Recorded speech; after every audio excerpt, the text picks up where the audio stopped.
بسم الله الرحمن الرحيم.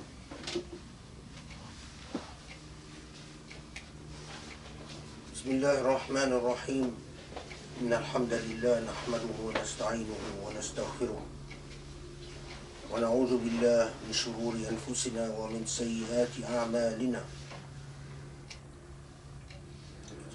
فإنه حق من يهده الله فلا مضل له ومن يضلله فلا هادي له، وأشهد أن لا إله إلا الله وحده لا شريك له، وأشهد أن محمدا عبده ورسوله صلى الله عليه وعلى آله وأصحابه ومن تبعه بإحسان إلى يوم الدين.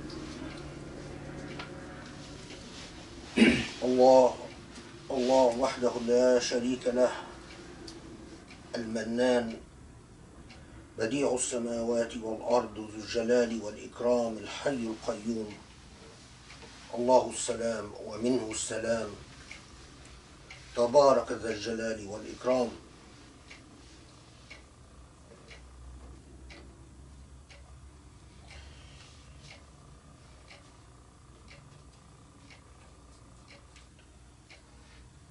I start in the name of Allah. Allah, the anchor of meaning in this world. The anchor of meaning and the anchor of value, and the teacher of mercy and love and compassion and beneficence. The teacher of all that is good and all that is light and all that is pure in our existence.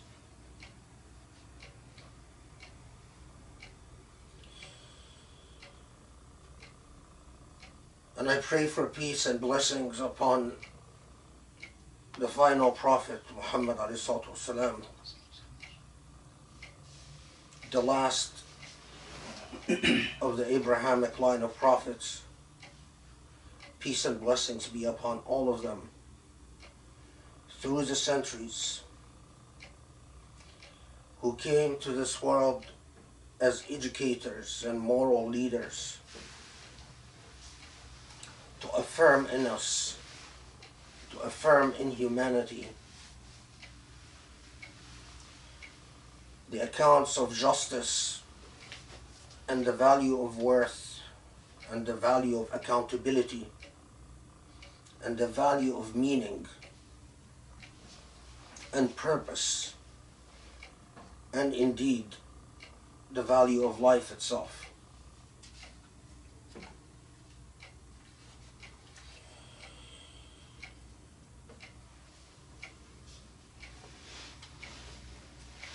Subhanallah,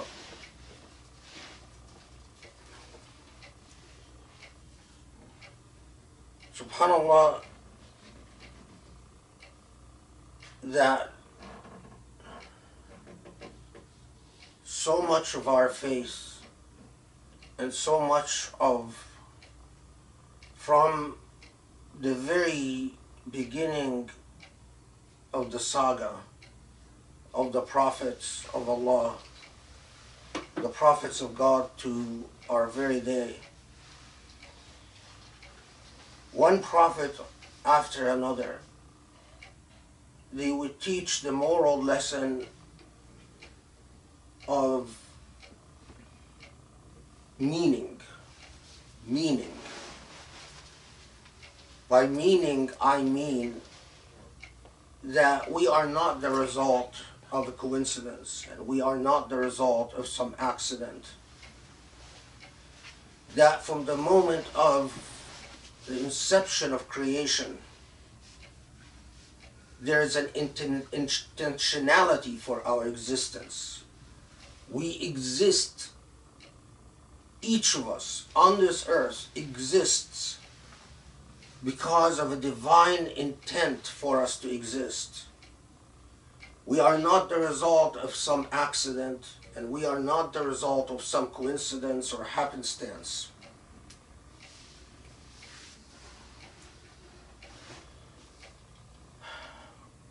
Human beings often forget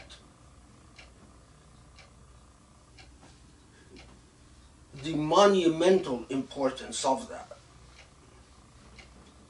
If we are on this earth by happenstance or coincidence, if we exist because of a mere accident, then it is not a stretch to start believing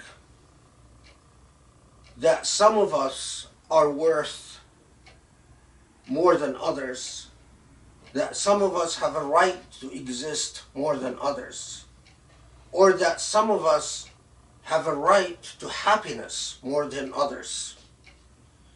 If we are the result of mere coincidence, then by the very logic of coincidence, if coincidence is the teacher of morality, if coincidence is the teacher of ethics, if coincidence leads us to a conclusion of right and wrong, then coincidence also makes some people rich and some people poor, and those that are born through coincidence into wealth easily assume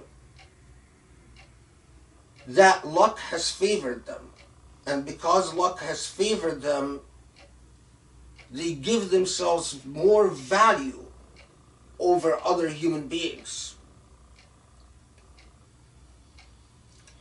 And we end up with the type of imbalances that we see all around us. The population of a country like England can exploit and in fact consume the populations of many countries around the world just so the British clan can live and thrive. The population of a country like France can dominate and consume and indeed often destroy the entire population of Africa just so those who are born privileged by virtue of a gender or a race or an ethnicity or a nationality can thrive at the expense of those who are forgotten by history. The lesson from the very first prophet of Allah, from the Prophet Ibrahim a.s. to our last prophet Muhammad, the lesson of the prophets, if you study them and reflect upon them, is that there is no coincidence and there is no accident. That everything created has a creator. The only time that logic is suspended is when we talk about the first cause of things. The first cause of things. Because the first cause does not abide by the logic of causality. We can't make that type of assumption. The logic of causality doesn't exist with the first cause, but it exists as a result of the first cause. Even those who don't believe in God ultimately throw their hands up at the first cause. Even those who don't believe in God believe that at some point, somewhere, somehow, things like methane gas, things like carbon dioxide, things like dirt, the raw material for stars, came to be. But when you ask them, well, how did it come to be? There is no answer. They say, well, it just did. But when you tell them the same logic about God, well, God just is, and we don't know where God came from. They say, well, we can't know, that we can't accept. It's a severe logical flaw. Nevertheless, if God exists, then from the first prophet, Ibrahim alayhi salam, to Muhammad alayhi salam, have taught is that there is a reason for the creation of human beings.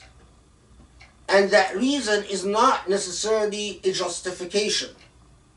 So it could be that only God knows perfectly why a particular individual was created.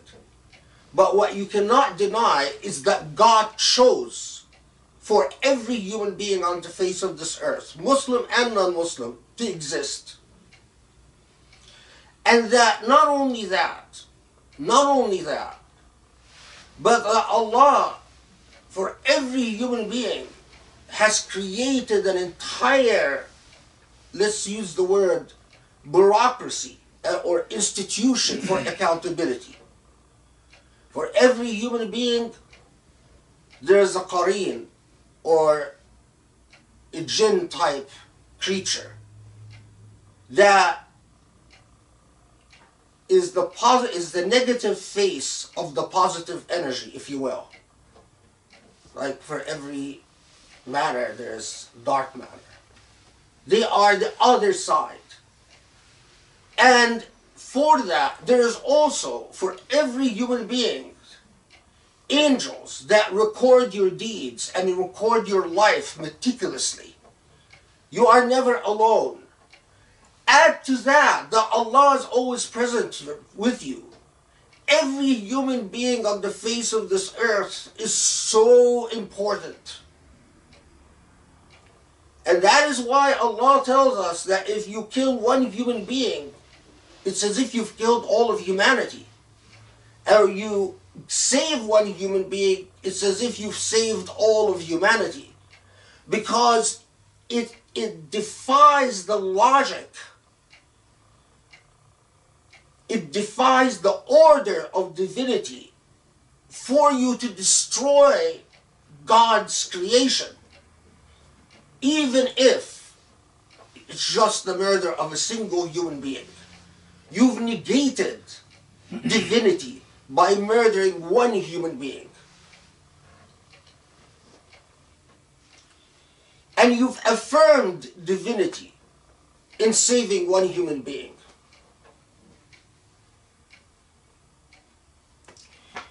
But the lessons of the divine and the Abrahamic prophets don't stop here.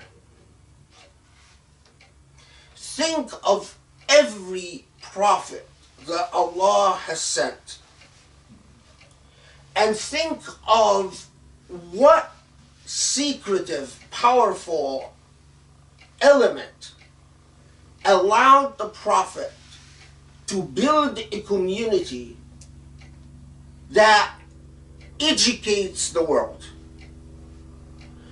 If I ask you to define the element, you could say, well, every prophet had Iman. But Iman can exist individually. It's not what created the community that enabled the prophet, any of the prophets, to leave their mark on this world. The secret, powerful agent or element for every single prophet, time and time, whether it is called brotherhood or sisterhood in some of the divine texts, what it is in its nature and truth is love.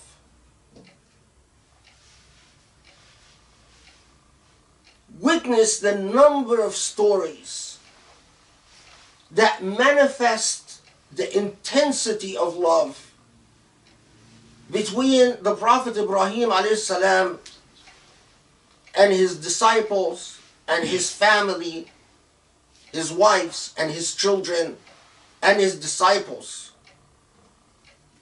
Witness the number of narratives, whether in the Quran or the Old Testament, that talk about the love that existed between the Prophet Musa and his brother Harun and the people of Israel. Go back and read the stories that talk about the love that Jesus had for his students and his disciples,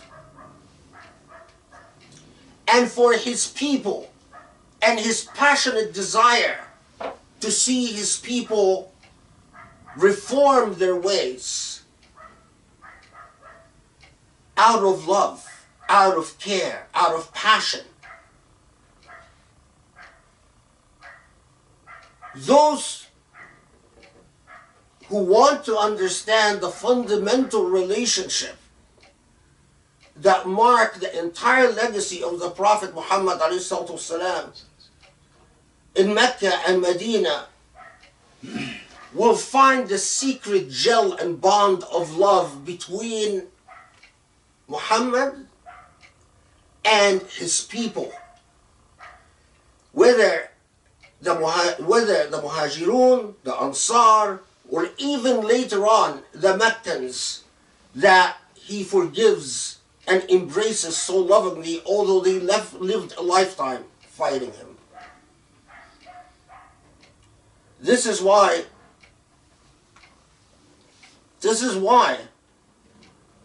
one among dozens of traditions, the Prophet ﷺ reminds us that there are those who will come in the final day. يَبْعَثَ اللَّهُ أَقْوَامًا يَوْمَ الْقِيَامَةِ فِي وُجُوهِهِمُ النُّورُ. There will come in the hereafter people who are blessed with luminosity, purity.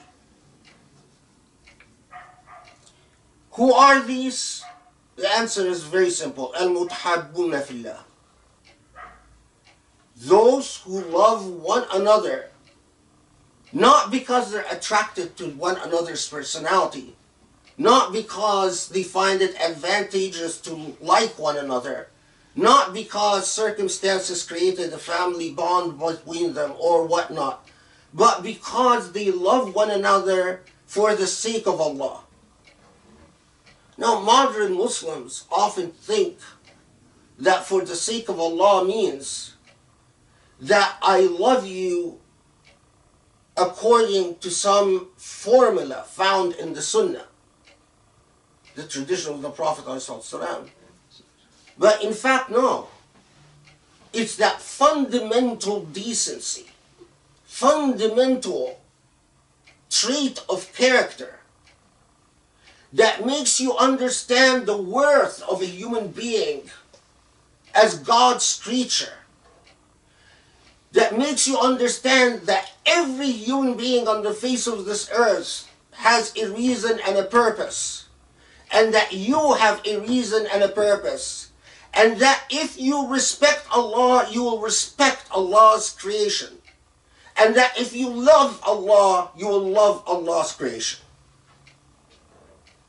Why are we so wedded to reading the tradition in exactly the same ways over and over and over, when interpretations that are true to the spirit of not just the prophecy of Muhammad alayhi salatu wasalam, but all the prophets of Allah, all the prophets of Allah came to say, people, don't waste your life worshipping mythologies. Don't let those who pretend to know the divine will exploit you and demand sacrifices and suck your blood. Don't accept the mythology that some of you are a low caste and others of you are high caste.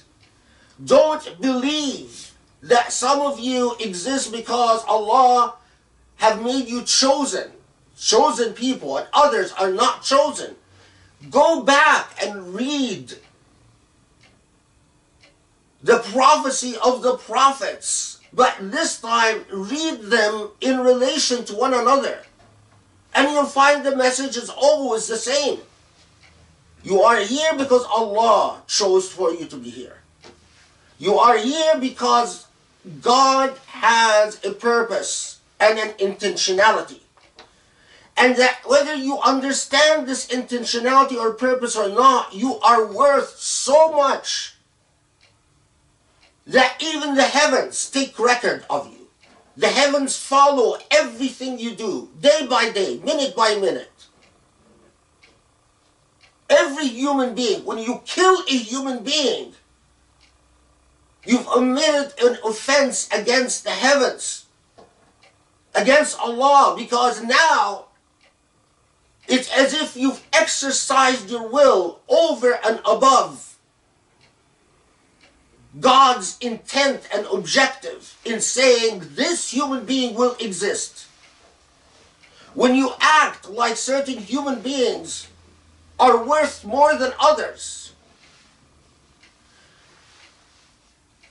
So, why is it that we live in a world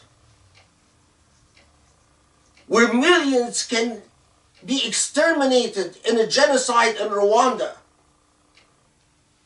and the world reacts very slowly? When millions were exterminated in a genocide in the Congo, and because it's Africa, it took the world forever to come to something called the Lusaka Agreement to stop the bloodshed.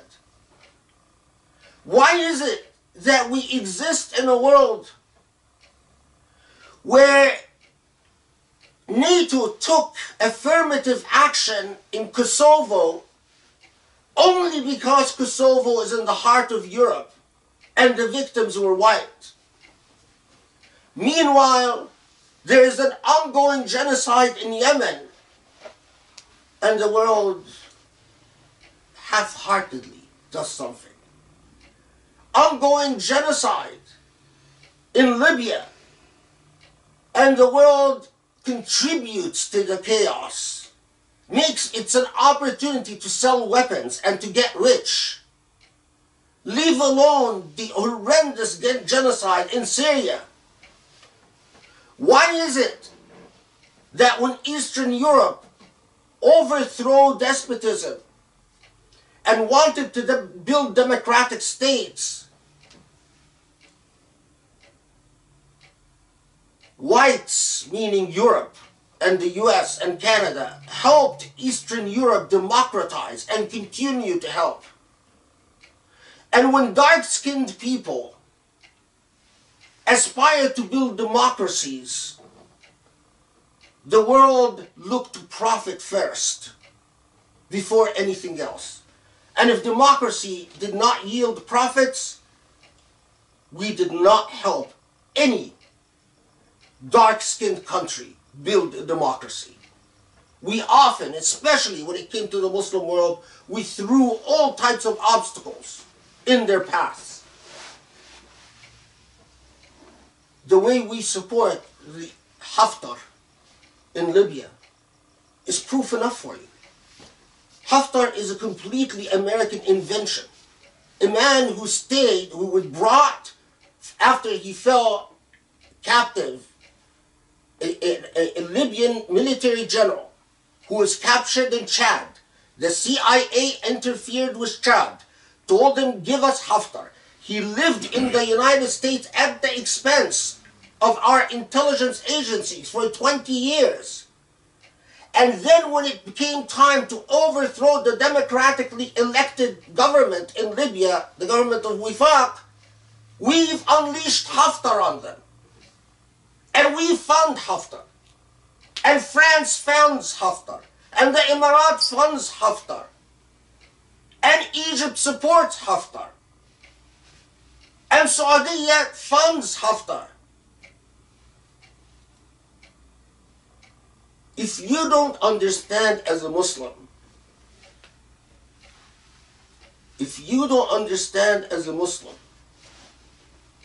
that the reason for Islam, the purpose for Islam,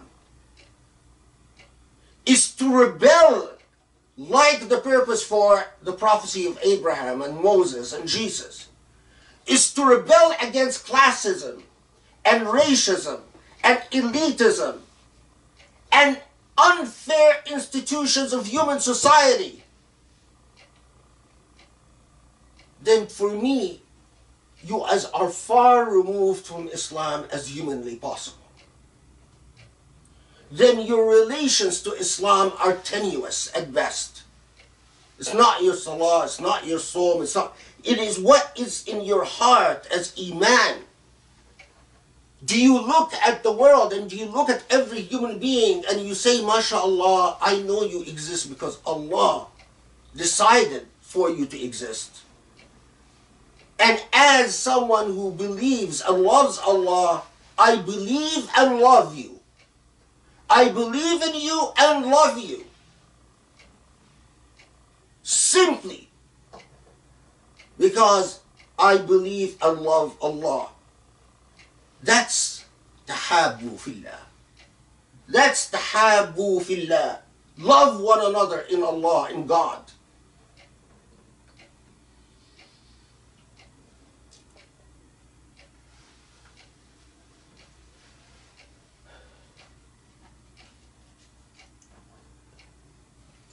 One of the most heartbreaking things among modern Muslims is that, in my view, that innate understanding about the worth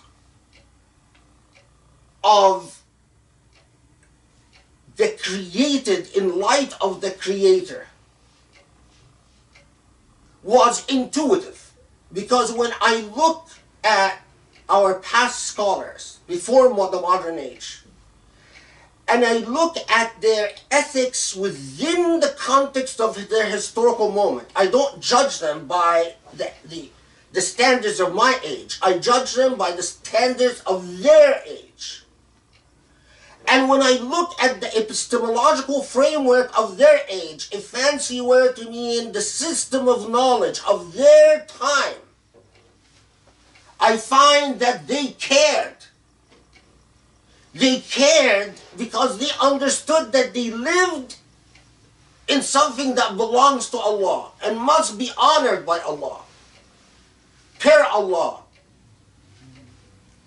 That they cared about animals, they cared about the trees, they cared about the rivers, their cared about the heavens, they cared about the mountains. Read Al-Aqd al-Farid. Read how much poetry are about valuing nature, loving animals, and loving human beings. And that's not even a Sufi. We're not even talking about a Sufi. But modern Muslims seem to think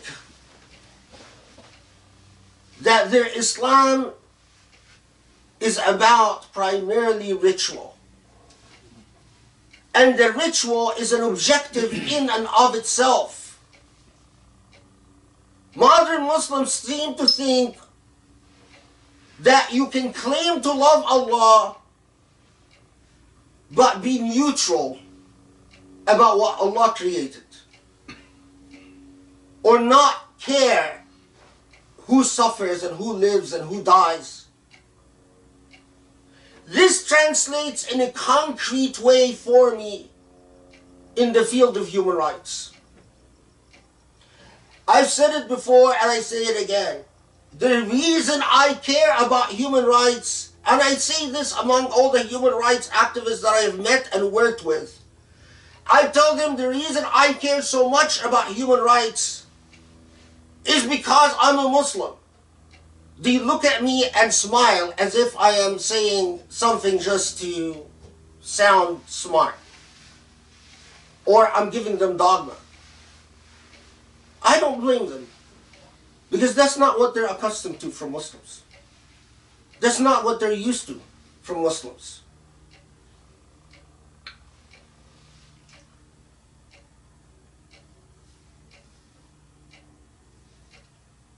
just because a wrong belief or a wrong system or a wrong practice has become widespread will never make it right.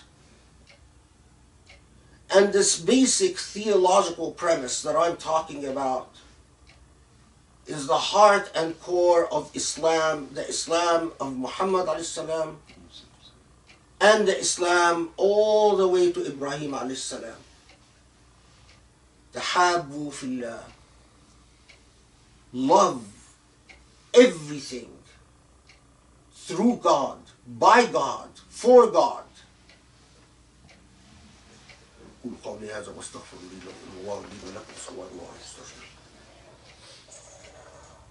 بسم الله الرحمن الرحيم الحمد لله رب العالمين والصلاة والسلام على محمد وعلى آله وصحبه وعلى من تبعوا بإحسان إلى يوم الدين.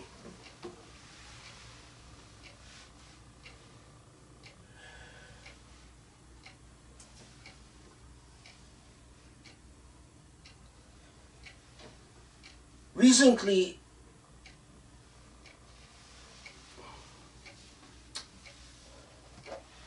a friend that has been a friend for a long time, a friend of the family.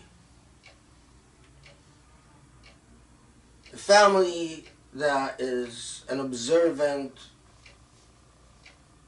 practicing, good Muslim family that has lived in the United States, I don't know, for a long time. Told me about something that affected me deeply, perhaps because of how close it is to my family. One of their children met a missionary group, and the missionary group convinced that child to convert to Christianity.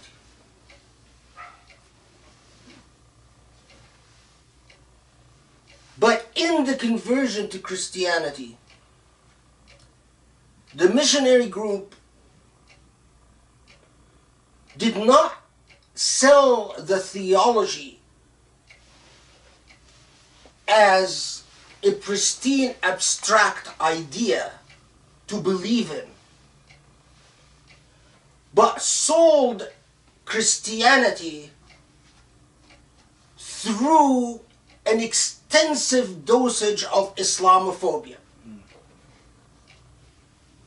In other words, look how horrible Islam is. Since Islam is so horrible, come to Jesus who loves you. The part that hurt is not just the Islamophobia, but that the reason this child converted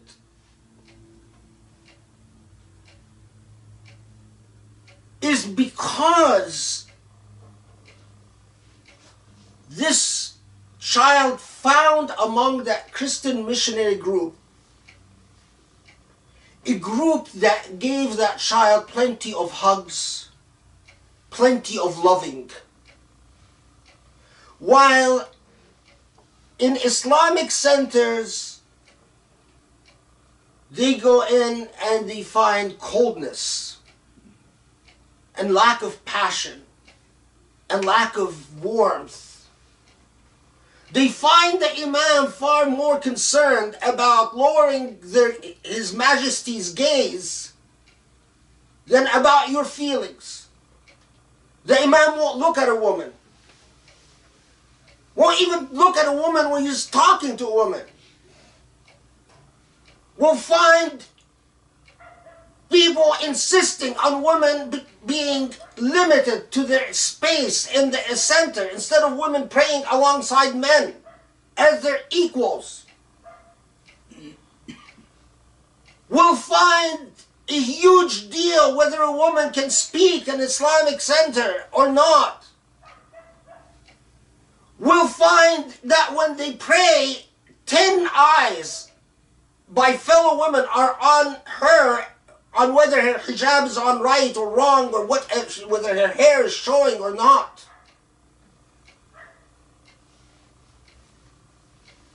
When the parents of this child say, the reason my daughter became Christian is not because of anything particularly in Christian theology,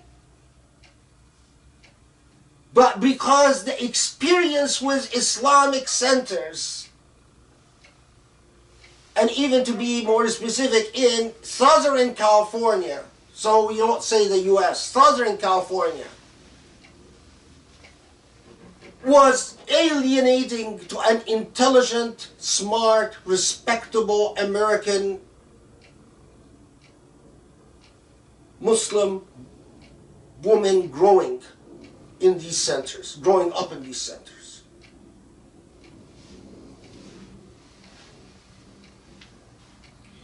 There is no question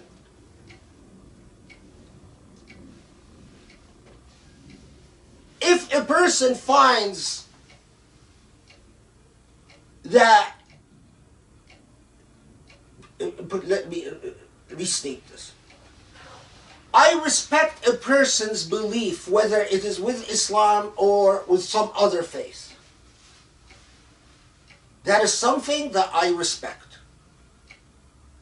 But what hurts is the way we fail our youth. Personally, and maybe it's because I'm a lawyer, I don't know, but personally, I don't think we can convince our youth that we truly understand the value of human dignity if we don't at the same time treat our youth with dignity.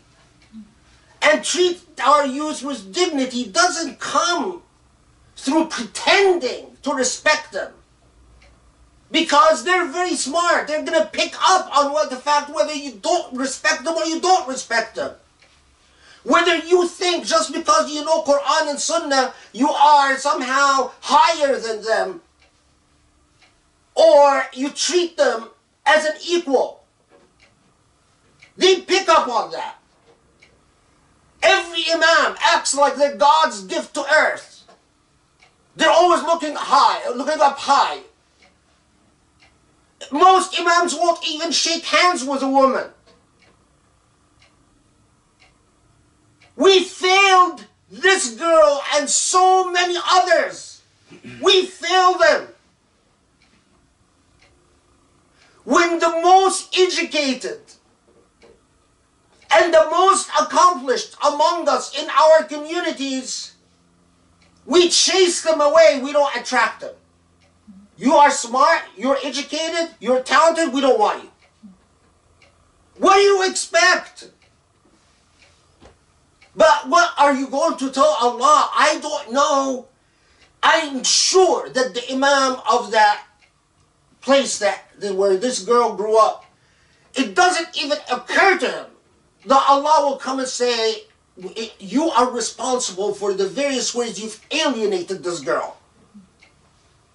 But that's the truth.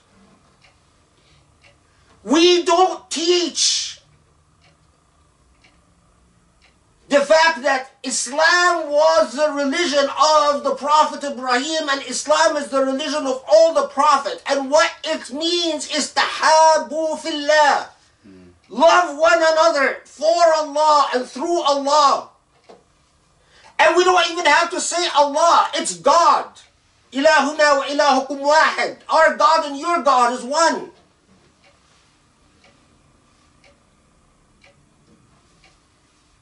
And it's not fake love. It's not fake love.